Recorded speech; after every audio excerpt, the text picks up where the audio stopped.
ये क्या हुआ? सिंपल उत्तर आहे, रिसायकल बिनमध्ये जाणार. हां, पण रिसायकल बिनमधून सुद्धा डिलीट केलेलं नेमकं कुठे जात असेल असा पण प्रश्न तुम्हाला कधी ना कधी पडला असेल. ह्याचं उत्तर आहे, डेटा कुठंच जात नाही, मोबाईलमध्येच राहतोय. कम्प्युटरची लँग्वेज बायनरी लँग्वेज आहे, 0 आणि 1. आपला पूर्ण डेटा 0 आणि 1च्या कॉम्बिनेशननी बनलेला असतं आणि त्यामध्येच त्यानं स्टोअर केला जातं आहे. आता ज्यांचं टेकवालं बॅकग्राऊंड आहे त्यांनी कमेंटमध्ये डिटेलमध्ये एक्सप्लेन करा, पण एका सोप्या भाषेत मी समजावून सांगतो. असं समजा की हे पुस्तक म्हणजे आपलं मेमरी कार्ड आहे. आता याच्यात 100 चॅप्टर्स आहेत. ते 100 चॅप्टर्स म्हणजे आपल्या मेमरी कार्डमधल्या 100 फाईल्स धरू आपण.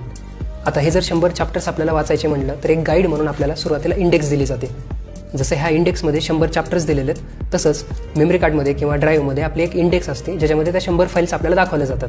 आता जेव्हा तुम्ही एखादी फाईल डिलीट करता तेव्हा ती फाईल कुठेही जात नाही, तिथेच राहते. फक्त इंडेक्समधून त्याचं नाव डिलीट केलं जातं आणि आपल्याला दाखवलं जातं की तिथे एम्प्टी स्पेस आहे, 99च फाईल आहेत.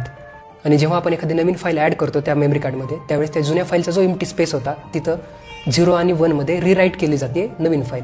आता एक चांगली किंवा वाईट पण गोष्ट म्हणू शकतो की तुम्ही जर तुमची ड्राईव्ह चुकून फॉर्मॅट केली तर जोपर्यंत तुम्ही त्याच्यामध्ये दुसऱ्या फाईल्स भरत नाहीत तोपर्यंत ती फॉर्मॅट केलेली ड्राईव्ह तुम्ही रिकवर करू शकता, सगळा डेटा वापस घेऊ शकता. एक प्रोसेस आहे त्यांनी.